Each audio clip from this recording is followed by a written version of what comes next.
Hari ini, bulan ini, beberapa tahun belakangan ini, kaum muslimin dikejutkan dengan pengeroyokan terhadap kebenaran dengan kata dan istilah lain yang tidak asing di telinga kita, dengan istilah kriminalisasi.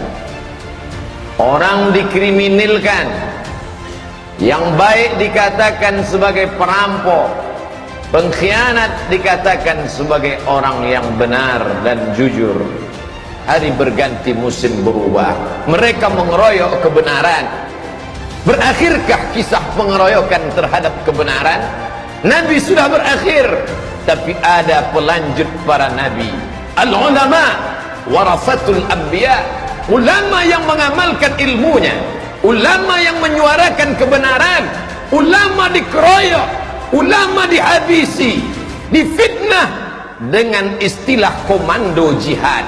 Siapa yang berkhutbah menyinggung kekuasaan, ini anggota komando jihad, tangkap, habisi, penjarakan. Hari ini 36 tahun, 37 tahun, hampir 40 tahun setelah kepergian engkau, wahai Haji Abdul Malik Karim Amrullah, apakah yang kau alami dulu tidak lagi terulang? Kau sudah menghadap Allah, tapi kami hamba-hamba Allah yang memikul peran para nabi dan rasul menyuarakan kebenaran, hari ini penerusmu itu difitnah juga seperti yang kau alami dulu. لا ما عاد يرعبني ظلم يهددني لا شيء أخسره لا. Ada hal-hal yang terus-menerus sampai sekarang didengungkan. Salah satu di antaranya adalah bahwa umat Islam pada masa Bapak Presiden Jokowi ini ditekan.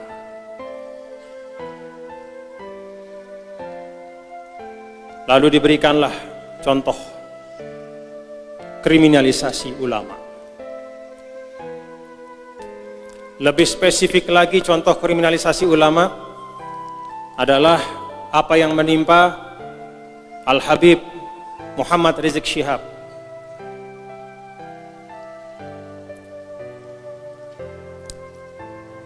Benar enggak? Tetu atau nde ino? Mari kita uji.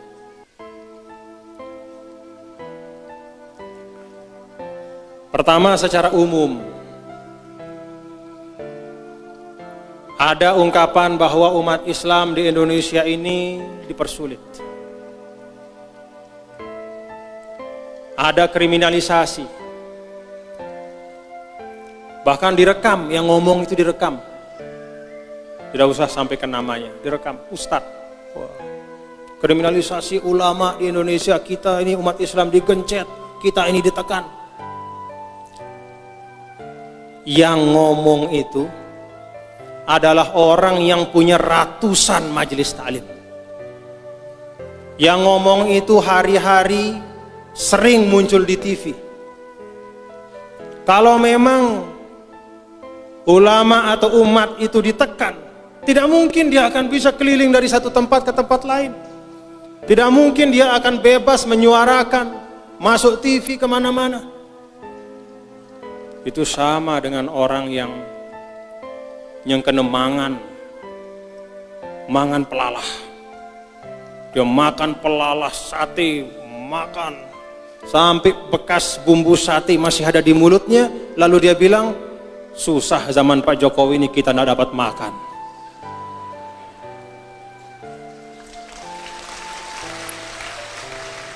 Haluhu yukadzibu qawlahu. Dia sendiri bebas kemana-mana, muncul di TV, di media sosial, segala macam pengajiannya di mana-mana, diundang di mana-mana, pergi dari satu kota ke tempat lain. Sekarang dia menikmati itu, lalu dia teriak-teriak, kita digencet apanya Pak?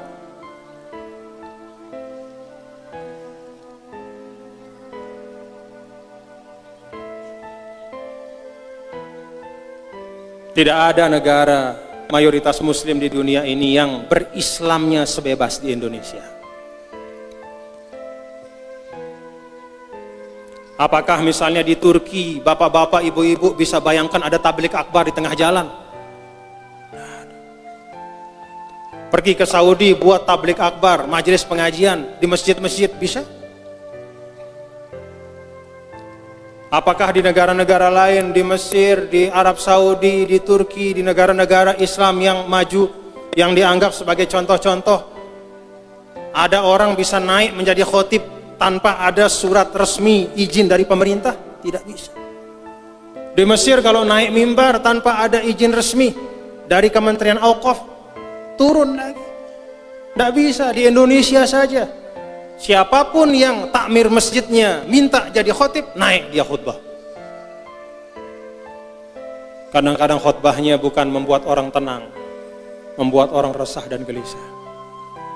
Itu bebasnya di Indonesia. Majelis-majelis taklim, ya Allah.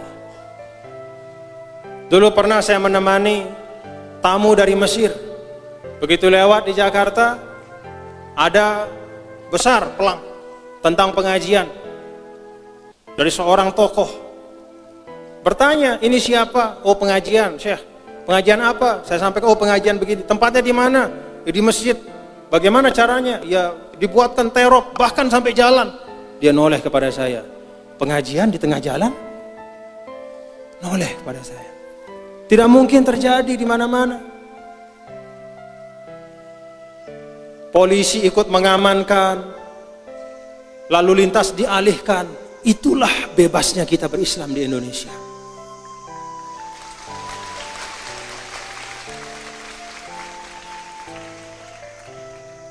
Lalu masih kita bilang kriminalisasi. Bahwa ada hal-hal yang perlu disempurnakan, iya. Bahwa ada hal-hal yang perlu diperbaiki, ya harus. Tetapi zolim kita kepada kita sendiri sebagai bangsa kalau mengatakan bahwa kita tidak bisa berislam dengan baik di Indonesia. Ada yang pernah menghalangi untuk kita melaksanakan syariat Islam? Sholat 5 waktu, pergi ke masjid. Tidak kurang masjid di Indonesia ini. Yang sering disampaikan oleh Pak Yusuf Kalla itu, Indonesia adalah negara yang paling banyak masjid dan musolanya. 800.000 masjid dan musola seluruh Indonesia. Tepuk tangan. Tepuk tangannya untuk masjid dan musolanya.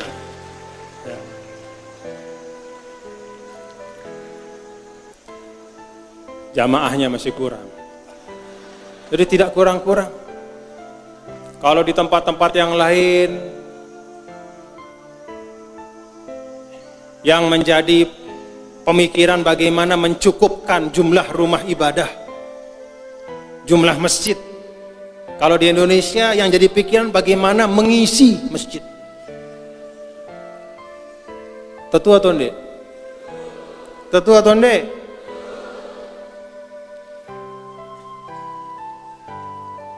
Mau berekonomi secara Islami di Indonesia, oh, undang-undangnya lengkap. Tidak kurang undang-undangnya. Yang kurang apa? Semangat umat Islam untuk menggunakan undang-undang itu. Bank-bank syariah itu sudah banyak. Termasuk terakhir Bank NTB Syariah.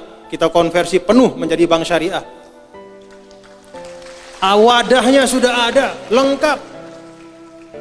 Mau munakahat, mau melaksanakan tuntunan-tuntunan bersuami istri, menikah, dan semua kaitannya secara Islami, Indonesia lengkap undang-undangnya.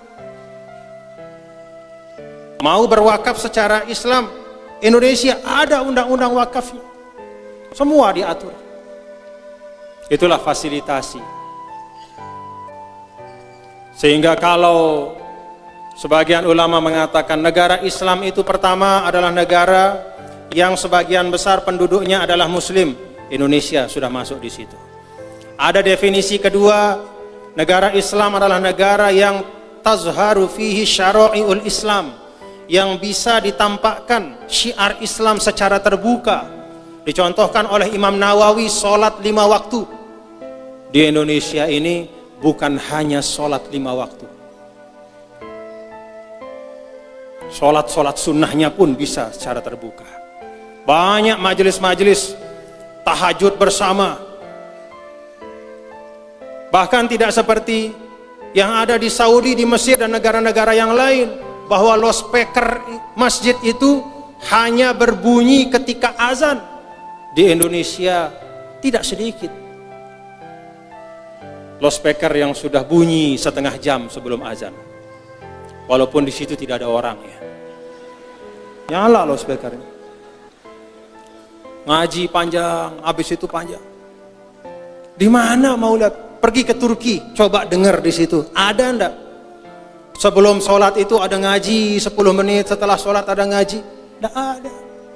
Ada enggak majelis taklim yang menggunakan speaker masjid? Setelah misalnya zuhur kemudian pakai speaker pengajian, atau setelah maghrib di Turki, di Mesir, di Saudi, ada enggak? Kalaupun pengajian itu ada, dia pakai speaker dalam, tidak menggunakan speaker luar. Jadi jangan termakan oleh hasutan bahwa di Indonesia ini kita berislam susah. Tidak, ruangnya sangat lebar, kesempatannya sangat luas.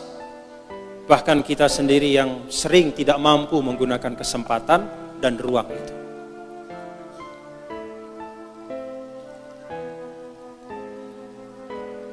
Secara khusus sering dicontohkan dengan Al-Ustadz Al-Habib Muhammad Rizik Syihab. Beliau ini seorang da'i besar. Saya ingat terakhir saya bersama beliau di Darul Habib, namanya pondok pesantren di Sukabumi, pada waktu acara, kalau tidak salah, Isra dan Mi'raj Nabi besar Muhammad sallallahu alaihi wasallam. Itu Habib Naufal Al-Kaf, pimpinan pondok itu, mengundang saya, dan kebetulan mengundang beliau juga ternyata. Dan kami baca kitab bergiliran. Saya baca kitab Manaqib salah seorang habaib. Lalu setelah saya baca, Habib Rizik menyambung dengan bacaan. Beliau seorang dai, tokoh.